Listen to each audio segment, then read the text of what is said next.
Well, Deb Murphy filed this report for Sierra Wave Media. The Owens Valley has seen a pattern over the last 2 years, and not just in terms of below normal snowpack and precipitation. It goes something like this. The Los Angeles Department of Water and Power comes out with a predictably unacceptable to Inyo County solution to water shortages, focusing on reductions to irrigation and mitigation projects. Inyo County expresses varying degrees of outrage, and LADWP comes back at a standing committee session with something more acceptable.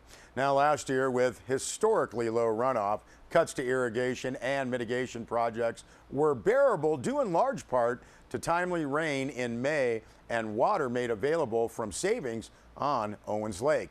Now, tomorrow, Thursday, the standing committee will determine just how bearable the cuts will be this summer. If Los Angeles and Inyo County representatives on the committee don't agree on what's reasonable, there will be no cuts at all. That's per the long-term water agreement. Now, following Tuesday's Talking Water workshop at the Inyo County Board of Supervisors meeting, it's safe to say the latter would be considered reasonable. Now, the issue this year is LADWP's plan for reasonable reductions to irrigation and mitigation projects, calling for a 30% cut based on degree of drought and number of consecutive drought years. Inyo County Water Director Bob Harrington started the workshop Tuesday with the hard numbers, a range of 31,500 acre feet to 32,700 acre feet, depending on the starting point. Either the 45,000 acre feet LADWP indicated was the maximum water available, or the 1981 baseline of 46,680 acre feet. Either one of those potential allotments are the lowest since the 1985-86 runoff year. The average since 1985 is 47,861 acre feet. Inyo County Water Director Harrington threw in another number from the 1991 Environmental Impact Report. LADWP cut the least acreage from 21,800 to 11,600 acres in the 1960s, guaranteeing that those acres would receive 5,000 acre feet per acre going forward, even in dry years. Now, the EIR confirms that arrangement, hypothetically setting the bar for leased water land supplies at 58,000 acre feet. Now, LADWP had a different interpretation of the agreement's mandates, citing the requirements for the reasonable reduction from the Green Book, water use, supply, and conservation in Los Angeles, well as flows in the Los Angeles aqueduct, surface water runoff conditions, level of groundwater extractions, and extent of well turnoffs implemented for purposes of environmental protection. Now, according to LA Aqueduct Manager Jim Yanada, as well as LADWP's Eric Tillemans, all those criteria have been met. Yanada did concede irrigation numbers, quote, "were up for discussion," end quote. Now, Inyo County Board of Supervisor Mark Tillemans tore into what he described as LADWP's central command.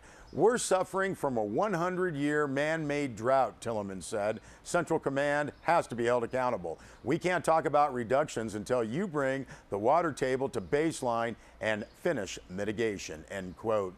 Now, the board agreed it could not support the plan for reasonable reduction as presented. Yanada committed to bringing another plan to Thursday's standing committee meeting, and that is scheduled for 1 p.m. in Independence at the Inyo County Board of Supervisors chambers. And we thank Deb Murphy for that report.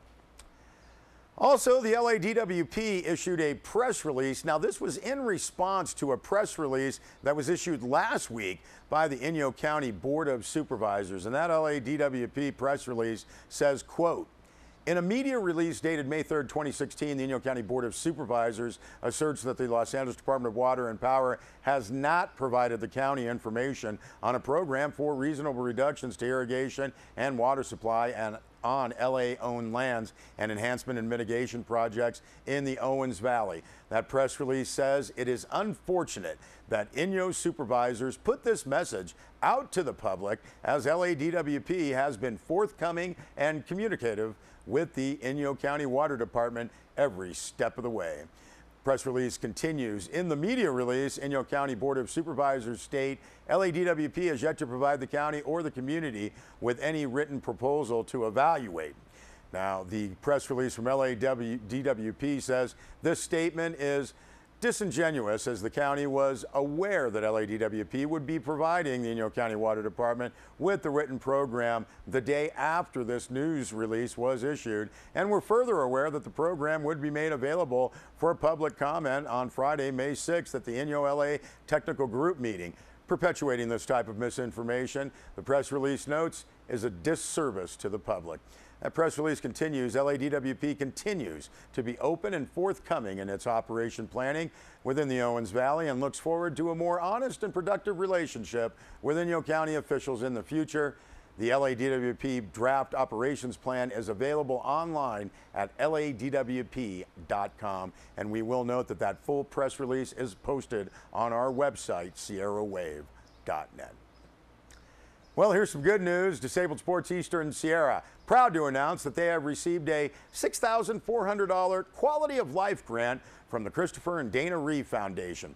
Now, the award was one of 107 grants totaling over $735,000 awarded by the Reeve Foundation to nonprofit organizations nationwide that provide more opportunities, access, and daily quality of life for individuals living with paralysis, their families, and caregivers. Conceived by the late Dana Reeve, the program has awarded over 2,600 grants totaling over $19 million since 1999.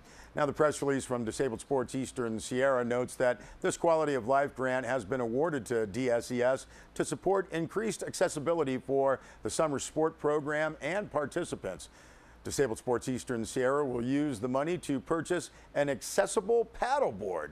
Now, the press release notes, while most people are familiar with stand-up paddleboards, they may not know there is an opportunity for sitting athletes to enjoy this sport as well. Now, this board will be accessible to athletes using wheelchairs in their daily life. Grant will allow Disabled Sports Eastern Sierra to purchase adjustable seating for paddle sports, which will make all paddle sports more accessible to athletes with mobility issues. That press release says Disabled Sports Eastern Sierra extremely honored to have received this grant from the Reeve Foundation. It's a huge achievement to be recognized by the foundation, and it will be a monumental bonus for Disabled Sports summer program, enabling even more athletes the ability to independently and safely recreate on the water.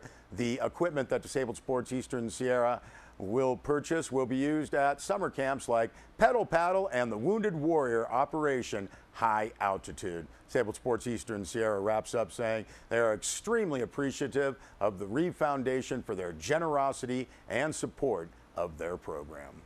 We'll be back with more news.